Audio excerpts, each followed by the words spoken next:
Movie के start में हमें एक बच्चा देखने को मिलता है जो कि एक मैजिक स्पेल की प्रैक्टिस कर रहा है। इस बच्चे का नाम यिंगमिंग है और ये एक प्रोटेक्शन स्पेल की प्रैक्टिस कर रहा है। ये स्पेल एक मास्टर बनने के लिए बहुत जरूरी है। यिंगमिंग से ये स्पेल हो नहीं पाता, जिसके बाद वो अपने मास्टर से कहता है कि ये स्पेल मुझसे नहीं होगा। इस बात पे मास्टर उसको कहते हैं कि अगर तुम्हारी लाइफ में कोई ऐसा है जिसको तुम प्रोटेक्ट करना चाहते हो तो उसके बारे में सोच के इसकी प्रैक्टिस करो। फिर दिखाते हैं कि इस स्पेल की प्रैक्टिस करते करते यिंगमिंग बड़ा हो जाता है। इतने साल गुजरने के बाद भी जब वो ये स्पेल नहीं कर पाता तो वो अपने मास्टर से कहता है कि हमें इस प्रोटेक्शन स्पेल की जगह टेलीपोर्टेशन स्पेल की प्रैक्टिस करनी चाहिए। मास्टर जानते हैं कि यिंगमिंग को टेलीपोर्टेशन स्पेल तो आता है, तो वो इसकी इस ऑफर को रिजेक्ट कर देते हैं। मास्टर उसे बताते हैं कि किसी भी पावरफुल एनिमी को हराने के लिए सिर्फ टेलीपोर्टेशन स्पेल काफी नहीं होगा, इसके साथ ही साथ एक अच्छा मास्टर बनने के लिए उसको प्रोटेक्शन स्पेल सीखना बहुत जरूरी है। अभी ये दोनों बातें कर ही रहे होते हैं कि वहाँ की प्रोटेक्शन वॉल टूटने लगती है। इसके बाद मास्टर समझ जाते हैं कि ये शैतानी सांप का साया है। इस सांप को देखते ही मास्टर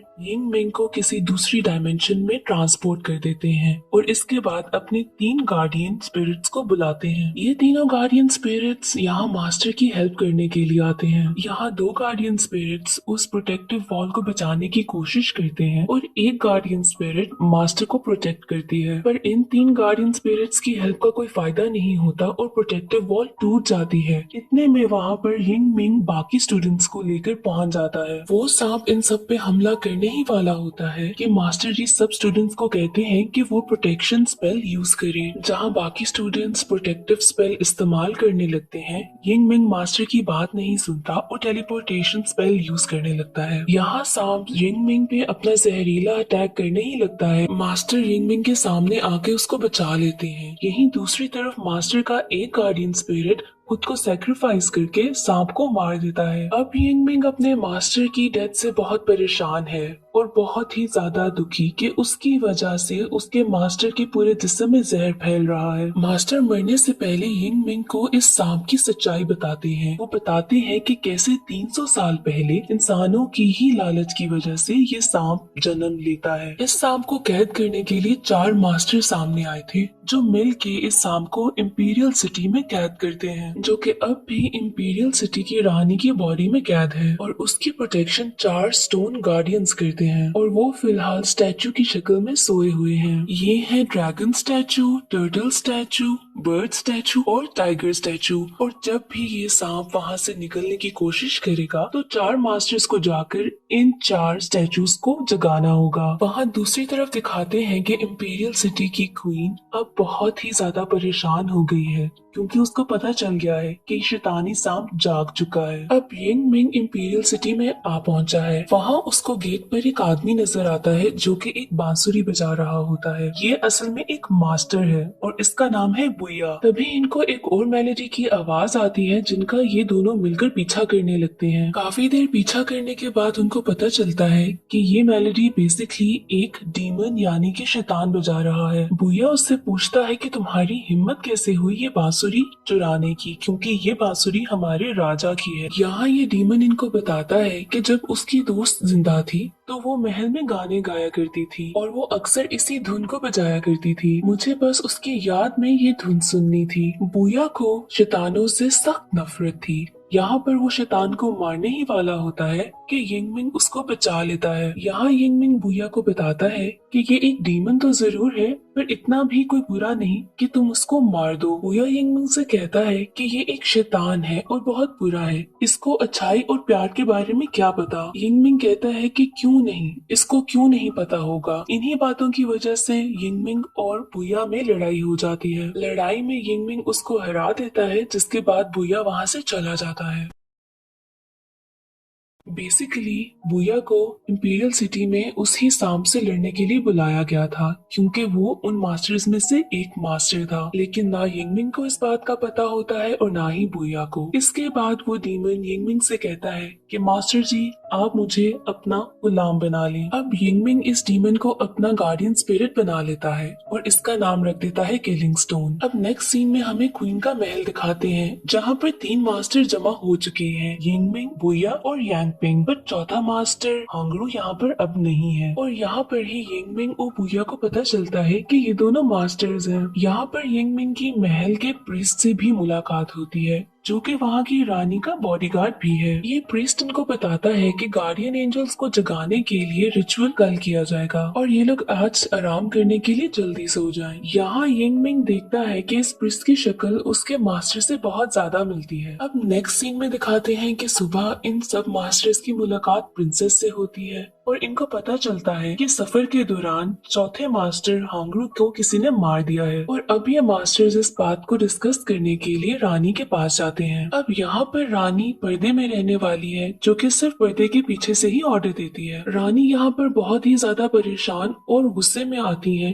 कि इतने ज्यादा इम्पोर्टेंट रिचुअल को करने से पहले ही किसने चौथे मास्टर को मार दिया। अब इसके बाद वो रानी सारे रिचुअल की जिम्मेदारी प्रिंसेस को दे देती है। वो साथ ही मास्टर हांगरू की मौत की इन्वेस्टिगेशन करने का ऑर्डर देती है और अपने महल के प्रीस्ट को कहती है कि वो फोर्थ मास्टर बन जाए। अब इसके बाद वो चारों मास्टर्स रिचुअल स्टार्ट कर देते हैं, जिसके दौरान ही प्रिंसेस के ऊपर कोई डीमन अटैक करता है। यहाँ पर यिंगमिंग प्रिंसेस को बचा लेता है और बुया उस डीमन की स्पिरिट से रिचुअल को कंप्लीट कर देता है। इसके बाद चारों गार्ड सोन्स जागने के लिए तैयार थे। अब यहाँ पर अचानक से आसमान का रंग बदलने लगता है। इस मौसम के बदलाव से यिंगमिंग और बुया समझ आते हैं कि किसी डीमन ने उन पे फिर से अटैक किया है। इसके बाद ये दोनों प्रिंसेस के रूम की तरफ भागते हैं, जहाँ पे वो लोग जाके देखते हैं कि प्रीस्ट मास्टर योंग ही से लड़ रहा है। प्रीस्ट का कहना था कि मास्टर लोंग ही क्वीन को मारना चाहते हैं, पर लोंग ही इस बात पे इनकार कर देती है। इसके बाद इन चारों की लड़ाई शुरू हो जाती है। इस लड़ाई के दौरान लोंग ही हे डीमन के हाथों मारी जाती है, पर मरने से पहले लोंग ही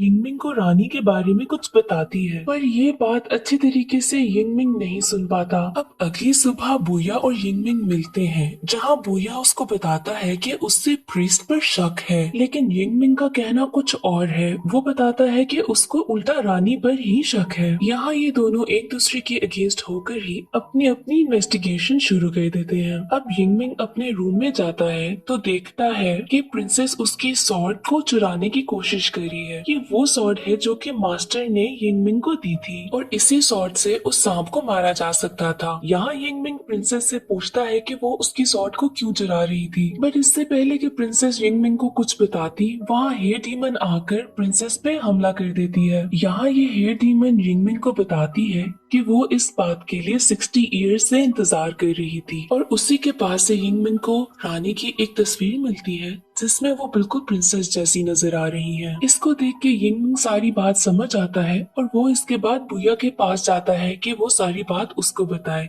यहाँ पर बुया प्रिस्ट के पास पहुंचा होता है उससे इन्वेस्टिगेशन करने के लिए। यहाँ यिंगमिंग देखता है कि बुया जमीन पर गिरा हुआ है और वहाँ से प्रिस्ट भाग चुका है। यहाँ यिंगमिंग बुया को उठाता है और ये दोनों महल से बाहर जाते हैं।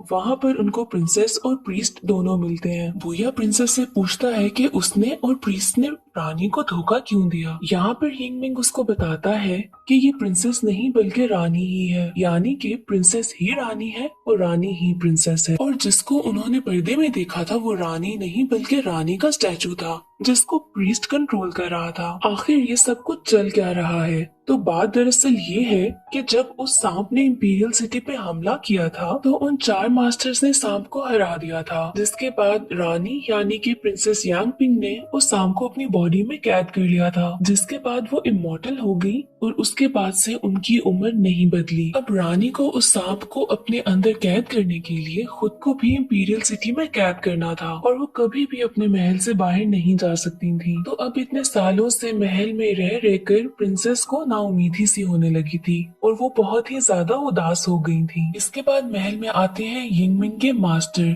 जिनके आने की वजह से प्रिंसेस का दिल बहल गया, बट वो वहाँ पर हमेशा के लिए नहीं रह सकते थे और उनको वहाँ से जाना पड़ता है। लेकिन प्रिंसेस उदास ना हो तो वो मास्टर उनको एक गार्डियन एंजल देते हैं, जो कि बिल्कुल उन जैसा दिखता है और वो गार्डियन एंजल कोई और नहीं बल्कि वो प्रीस्ट ही था। अब प्रिंसेस को तो यही लगता है कि प्रीस्ट वही मास्टर है, पर वो कोई और नहीं गार्डियन एंजल ही है। अब कुछ अरसे के बाद प्रीस्ट प्रिंसेस से कहता है कि वो इमॉर्टल होना चाहता है और क्योंकि प्रीस्ट बिल्कुल मास्टर जैसा लगता है, प्रिंसेस बात मान लेती है। लेकिन इस बात के लिए उसको अपनी बॉडी से वो सांप निकालना होगा जिसको उसने काफी अरसे से अपने जिस्म में कैद करके रखा था। इसके बाद उस सांप को प्रीस्ट को अपनी बॉडी में कैद करना होगा जिससे वो इमॉर्टल हो जाएगा। ये बात सुनने के बाद यिंग मिंग और बुया उन प्रीस्ट के ऊपर हमला कर देते हैं। यहाँ प्रीस्ट उन पर टेलीपोर्टेशन स्पेल यूज करता है, बट जैसे कि हमें पता है कि यिंग मिंग की टेलीपोर्टेशन स्पेल बहुत स्ट्रॉन्ग है, वो उनके स्पेल से बच जाता है। दूसरी तरफ हमें दिखाते हैं कि प्रिंसेस की बॉडी में बहुत ज्यादा पेन स्टार्ट हो गई है, जिसका मतलब ये है